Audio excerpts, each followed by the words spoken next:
Resistance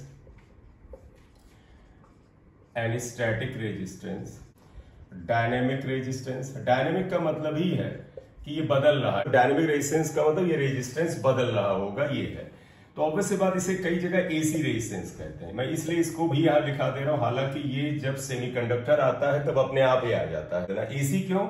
alternating current बेटा इस तरह से वेरी करती है, जब वेरी करेगी तो फिर रेजिस्टेंस में चेंज आएगा, तो इसलिए इसको एसी रेजिस्टेंस कह सकते हैं। ठीक है, चलिए अब आपने एक मिनट देखिएगा बेटा, अब आपने क्या किया, वीआई ग्राफ, हमने कुछ ऐसे ग्राफ बना लिया था और हमने कहा था कि अगर 2 पॉइंट सेलेक्ट करके ये जो इंटरसेक्शन का हम स्लोप निकाल लेते हैं, थीटा आया था, that was delta V upon delta I. It was slope of the line A B या पी क्यू, हमने लेवलिंग नहीं की तो कर लेते हैं, P Q, line P Q. और लाइन पी क्यू क्या है बेटा? Which is intersection of point P, और slope of the line everybody knows tan theta का लिख सकते हो, that is equal to delta V upon delta आई होता है। इसलिए डायनेमिक रेजिस्टेंस उस जगह आता है जहां पर करंट और वोल्टेज वेरी करते हैं, ये है। यूनिट ओम हो, वापस आइएगा तो देखो ये आ रहा है, इसी को आप चाहें तो ऐसे लिख, delta V upon delta I everybody knows, अगर लिमिट लगाते तो डेल्टा आई को छोटा ले ले तो इसी को हम डीवी बाई डी आई लिख सकते हैं, क्योंकि डायनेमिक का मतलब है चेंज, और चेंज छोटा हो तो डीवी अपॉन डी आई लिख सकते हैं। स्टैटिक रेजिस्टेंस, स्टैटिक मतलब रुका हुआ, स्टैटिक का मतलब कांस्टेंट। तो आमतौर पे स्टैटिक रेजिस्टेंस उसमें आता है जिसमें करंट और वोल्टेज कांस्टेंट रहे। तो तुम्हें पता है जो सेल और बैटरी से करंट आते हैं, जिसे डीसी करंट कहते हैं, वो कांस्टेंट होती है, इसलिए इसको डीसी रेजिस्टेंस भी बोलते हैं।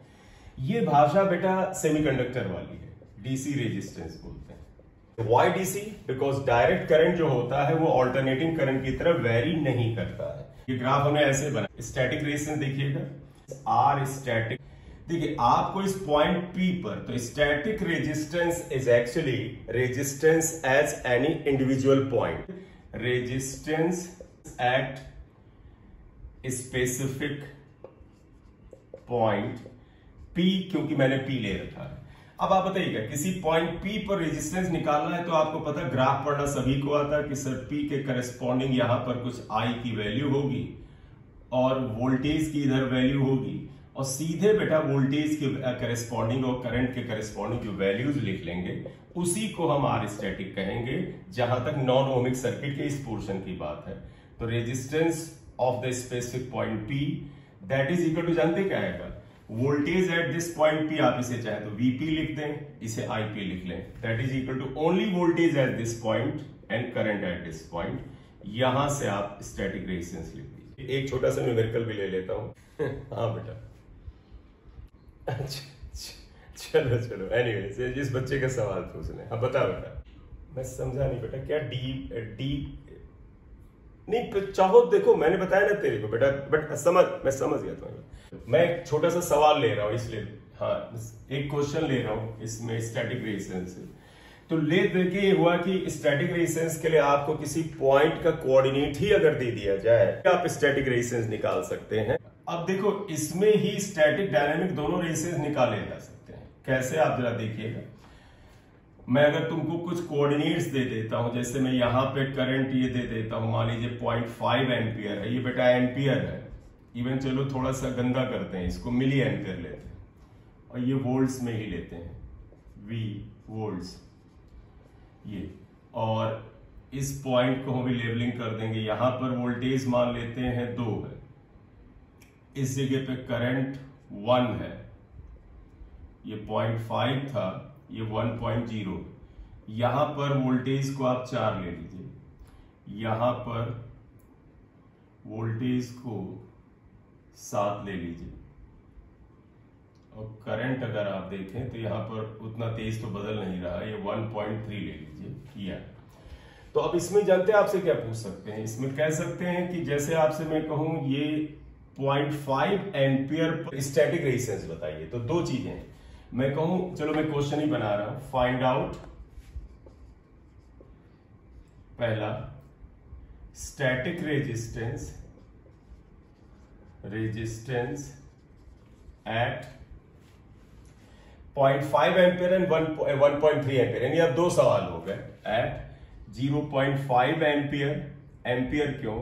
0.5 एंड 1.3 मिली एम्पियर करंट्स। एक तो ये बोला। सेकेंड, अगर हमसे बोला जाए कि आप ऐसा करो, डायनेमिक रेजिस्टेंस बताओ 2 से लेके या ये P से लेके R के बीच में इसे Q ले लेते हैं। डायनेमिक रेजिस्टेंस तो जिनको आ गया वो निकाल सकते हैं। Resistance between P and R ये है। तो सोल्यूशन में आइए स्टैटिक के लिए। पहले में 2 पार्ट है, अगर आप गौर से देखो। एक तो आपको स्टैटिक रेजिस्टेंस बताना 0.5 पर, तो आप देखिएगा R static at 0.5 milli ampere. अगर ये हमें निकालना हो तो R स्टैटिक क्या लिखोगे? आप सभी को याद है बेटा, 0.5 पर वोल्टेज जो आएगा ये 2, तो आप इसे लिख सकते हैं वोल्टेज एट P इस पॉइंट पर upon current eight P। Voltage at P 2 है। वोल्ट यूनिट जरूर देख लेना बेटा, देखो इसका यूनिट वोल्ट्स है तो SI है। 0.5 मिली एम्पियर में है, तो बेटा आप इसे 0.5 इंटू 10 पावर -3 कर लीजिएगा। तो R स्टैटिक यहां पर क्या आ जाएगा? 2/0.5 इंटू 10 पावर 3, डेसिमल हटाओ 20 कर लो 4, 4 इंटू 10 पावर आ गया ना बेटा, 4 इंटू 10 पावर 3 ओम आ गया। बोले जिन्होंने निकाला बताएं।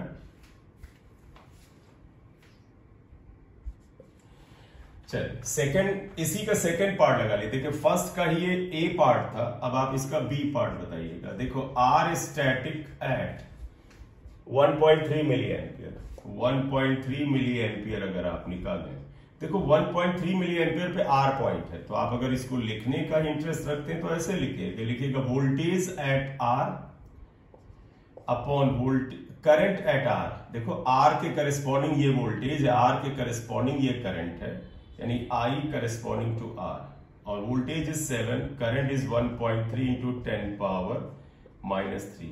कैलकुलेट करो, गंदा सा आ रहा है, आप कैलकुलेट करके बताइए क्या आ रहा है। जो आप बताओगे वही लिख लिया जाएगा। 5.3 इंटू 10 पावर 3 ओम है ना, ठीक है। तो आप देखिए स्टैटिक रेजिस्टेंस जो आया, I am repeating, static resistance किसी पॉइंट पर होता है, इसके लिए तो कुछ सोचना नहीं, उस पॉइंट का वोल्टेज और करंट को आप डिवाइड करके निकाल लीजिए। इसे हटा के सेकंड पार्ट कर लेते हैं, डायनेमिक रेजिस्टेंस।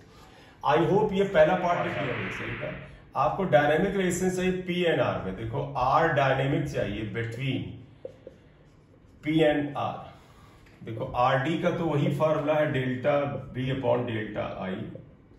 डेल्टा V का मतलब देखो डायरेक्ट कर रहा हूं, देखो बेटा यहां से यहां तक गया है, तो डेल्टा V का मतलब voltage corresponding to R and voltage corresponding to P। तो आप लिख सकते हो voltage corresponding to R, voltage corresponding to P upon delta I क्या आ जाएगा? Current corresponding to R minus current corresponding to P। Voltage क्या है बेटा? 7 - 2 अपॉन IR क्या है? 1.3 माइनस 0.5 इंटू 10 पावर -3। तो बेटा ऊपर आ जाएगा 5 अपॉन 0.8 आ जाएगा इंटू 10 पावर 3। कितना आ रहा है? हाँ ये कितना आएगा बेटा? 6.25 इंटू 10 पावर 3 ओम आ जाएगा। ये R डायनेमिक है। ये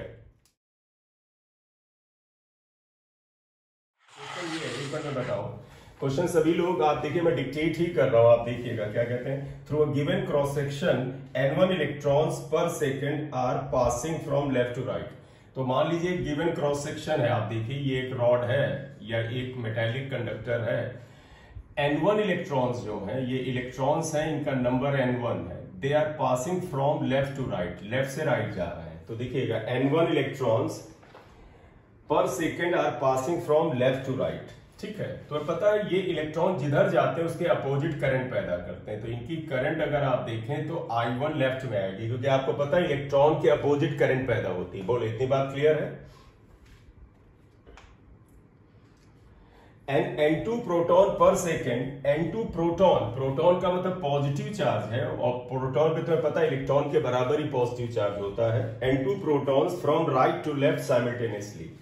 ये देखो बेटा ये डायरेक्शन हमने इसकी ले रखी है, इधर इधर जा रहे हैं, आप कह सकते हैं डायरेक्शन ऑफ मोशन है, इधर की ओर मूव कर रहे हैं।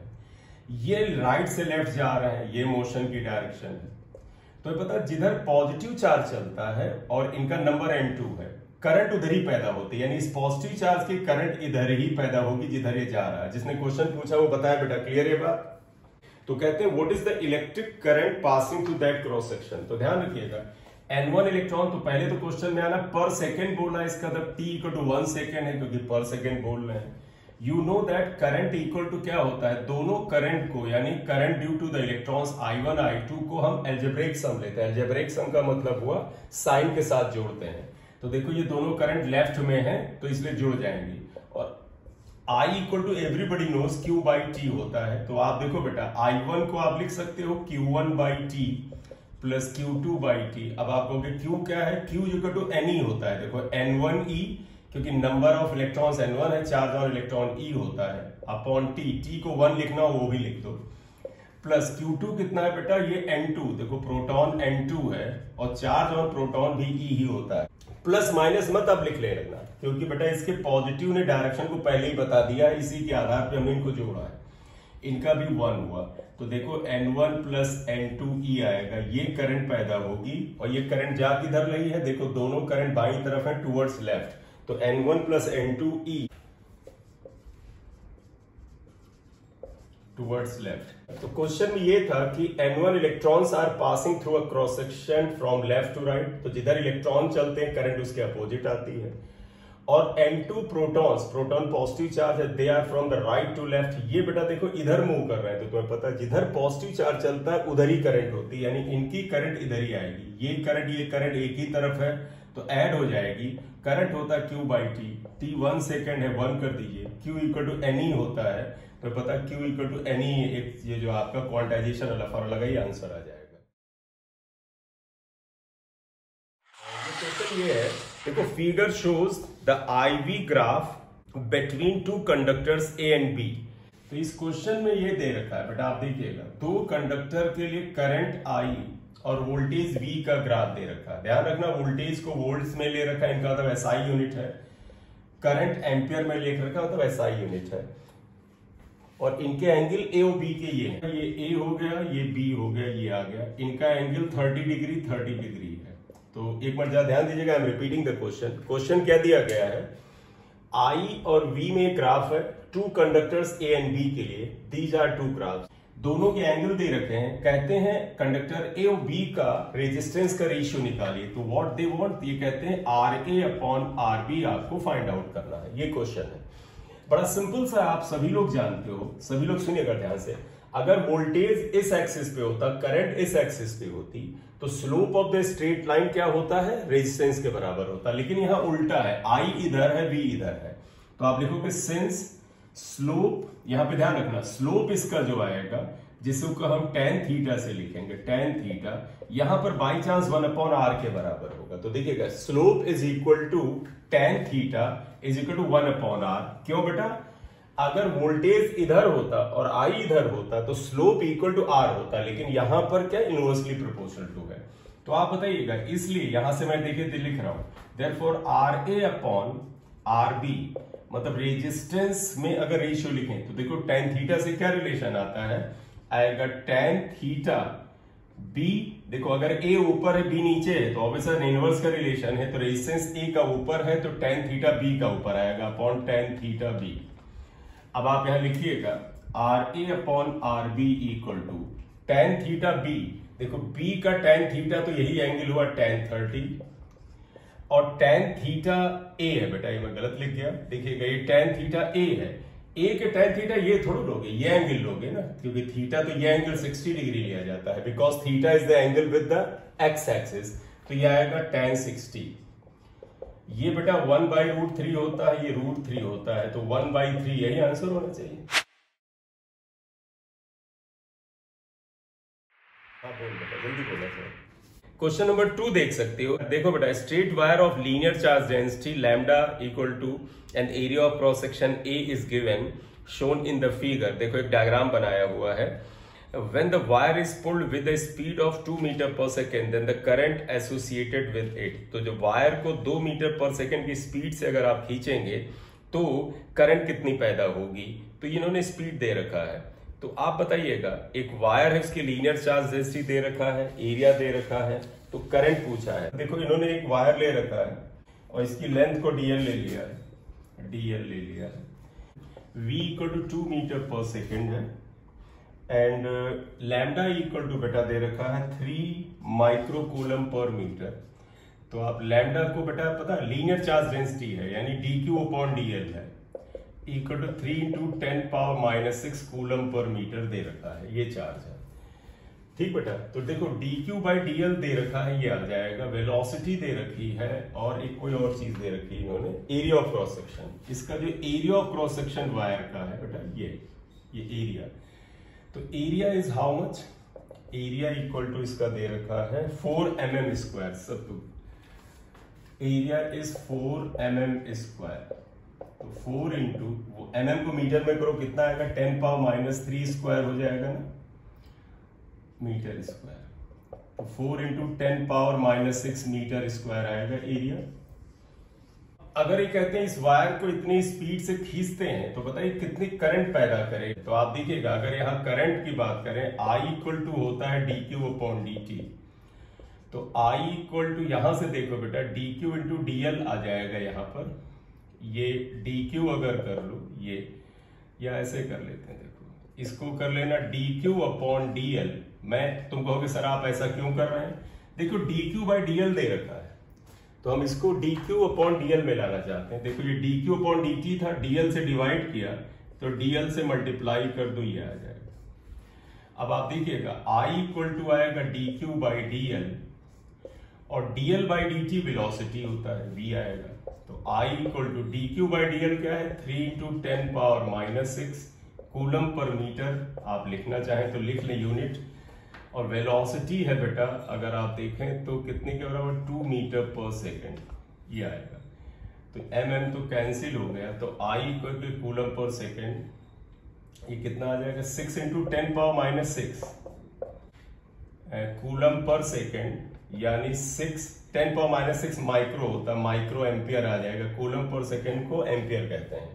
ठीक है, तो एक मिनट मैं रिपीट कर देता हूं। देखिएगा एक क्वेश्चन ये था, मैं रिपीट कर देता हूं जिन्होंने किया। क्वेश्चन नंबर 2 है straight wire of linear charge density 3 micro coulomb. आप नोट करिए मैं केवल एप कर रहा हूं। तो देखो straight wire of linear charge density 3 micro coulomb per metre is given here. कहते हैं it is moving with velocity 2 metre per second. ये इतनी वेलोसिटी से मूव कर रहा है, इसका area of cross section 4 mm square आप कन्वर्ट कर लें।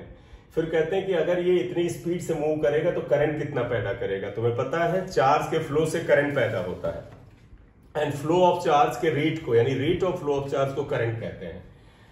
क्वेश्चन के अकॉर्डिंग लैम्डा जो है linear charge density, linear charge density मतलब चार्ज अपॉन लेंथ यानी dq बाई dl हो गया, ये आ रहा है।